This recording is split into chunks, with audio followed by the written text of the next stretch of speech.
¿Cómo están? Buenas noches, soy el doctor Ovidio Daniel Vega Alarcón y el día de hoy vamos a hablar de la amenaza de parto prematuro. El parto prematuro es aquel que ocurre entre las 22 a 37 semanas de gestación con un producto menor de 2.500 gramos. Del 100%, el 60% son productos prematuros y el otro 40% son productos pequeños para la edad gestacional. En Bolivia existe una frecuencia del 10% de partos prematuros con una mayor incidencia en el área occidental. Para hablar del pronóstico fetal, los vamos a clasificar en productos inmaduros, aquellos que pesan entre 500 a 1000 gramos y se encuentran entre las 22 a 28 semanas de gestación, y productos prematuros, aquellos que pesan entre 1001 gramos y 2500 gramos y se encuentran entre las 29 a 36 semanas de gestación. Para hablar de la etiología, se debe mencionar que el 50% de las amenazas de parto prematuro no tienen una etiología clara. El otro 50% se deben a diversos factores, como ser factores maternos como estrés, tabaquismo, alcoholismo, patologías concurrentes o inducidas por el embarazo como la diabetes, enfermedades infecciosas agudas, principalmente aquí hablamos de las infecciones de tracto urinario, y patologías localizadas en los genitales como la cervicitis, la colpitis y la incompetencia istmico-cervical. Factores fetales como fetos múltiples, fetos malformados, restricción de crecimiento intrauterino o eritroblastosis fetal. Y factores ovulares como la ruptura prematura de membranas o alteraciones en el líquido amniótico como polihidramios o oligohidramios, placenta previa o abruptio placentario. Las principales causas que producen una amenaza de parto prematuro se deben a las infecciones de tracto urinario, las colpitis y las cervicitis. Estas están causadas principalmente por bacterias gram negativas, las cuales en su metabolización producen glicerofosfatos. Estos sirven como sustrato metabólico para la producción de prostaglandinas y las prostaglandinas van a producir una acción en el músculo liso uterino y van a iniciar el trabajo de parto. Es decir, cualquier proceso infeccioso puede llegar a producir interleucinas y prostaglandinas, por lo que es importante que la paciente haga un seguimiento estricto de cualquier síntoma que pueda tener y pueda seguir un control con el área de odontología, ya que incluso una simple carie puede llegar a producir una amenaza de parto prematuro.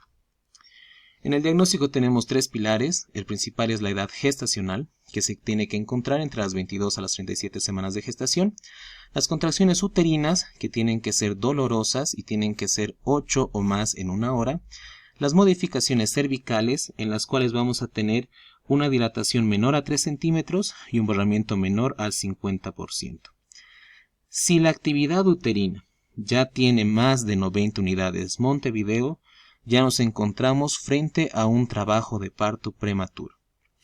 Existen algunos factores predictivos de amenaza de parto prematuro, como es el test de fibronectina elevada o la cervicometría alterada, la cual tiene que estar menor a 30 milímetros. En los exámenes complementarios, obviamente vamos a pedir los exámenes básicos prenatales, como es el hemograma completo, el examen general de orina, la glicemia, la creatinina, BDRL, la prueba rápida para VIH, y si es que tenemos en el medio, podemos solicitar exámenes serológicos para diagnosticar el complejo torcho. La edad gestacional es muy importante, por lo que vamos a solicitar una ecografía, un análisis del líquido amniótico para ver la maduración pulmonar, un estudio volumétrico con ecografía 3D y obviamente la paciente, si es que tiene una ecografía precoz de las primeras semanas del embarazo, nos sirve para calcular de forma precisa la edad gestacional actual. El tratamiento, como ya habíamos mencionado, el tratamiento etiológico casi no se puede realizar, ya que el 50% de los casos no se puede llegar a un diagnóstico claro.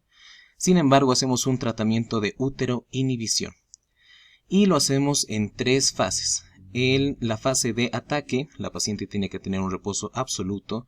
Administramos nifedipino 20 miligramos cada 20 minutos por 3 dosis y luego cada 8 horas. Indometacina vía rectal, un supositorio de 100 miligramos cada día por 3 días, el cual no debe ser administrado si la edad gestacional es mayor a 32 semanas. Y si el producto se encuentra entre las 24 o 34 semanas de gestación, proseguimos con la maduración pulmonar con betametasona 12 miligramos intramuscular al momento de la internación y 12 miligramos 24 horas después.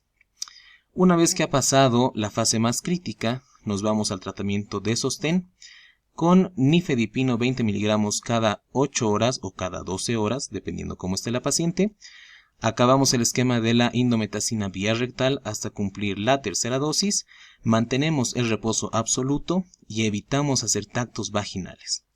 Le damos a la paciente una dieta corriente rica en fibra, ya que tenemos que evitar la constipación, y después de eso vamos al tratamiento de mantenimiento, donde obviamente vamos a recomendar a la paciente que tiene que guardar un reposo absoluto, tiene que evitar las relaciones sexuales y tiene que estar alerta ante la presencia de una contracción nueva. Se habla que ha habido un éxito terapéutico si logramos alargar la gestación 7 o más días.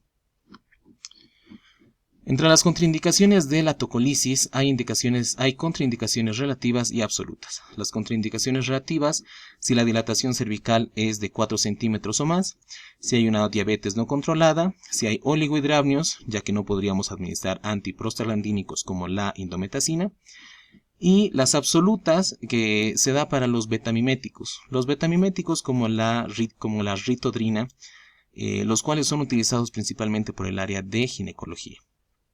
Pero estos no pueden ser utilizados en cardiopatías, hipertensión arterial crónica, ruptura prematura con infección o diabetes estadio F, que nos referimos a la nefropatía diabética.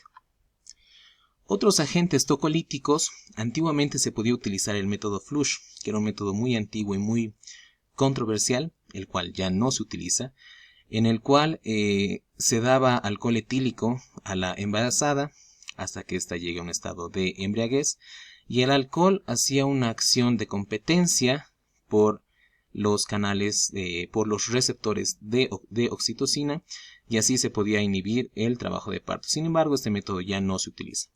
El sulfato de magnesio, el cual se utiliza en el mismo esquema que se utiliza para la preeclampsia, que es el famoso esquema Sussman, los bloqueadores de los canales de calcio, como el nifedipino principalmente, y los inhibidores de la liberación de oxitocina, como el atosiban, el cual es muy caro y es pocamente utilizado.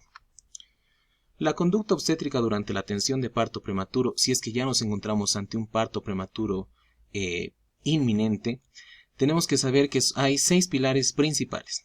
Tenemos que respetar la integridad de las membranas ovulares, es decir, estas se tienen que romper de forma espontánea durante el periodo expulsivo. No podemos administrar ansiolíticos o analgésicos. Debemos pasar a la paciente a sala de partos antes de que complete la dilatación. En el periodo expulsivo tenemos que hacer una episiotomía amplia. Se dice que mientras más pequeño es el producto, más grande debe ser la episiotomía. Debe haber una ligadura precoz de cordón umbilical y tenemos que pasar al producto inmediatamente con el servicio de neonatología. Debido a la frecuencia de la retención de restos placentarios, tenemos que hacer una revisión de la cavidad uterina, ya sea manual o instrumental. Este sería un pantallazo principal de lo que es la amenaza de parto prematuro.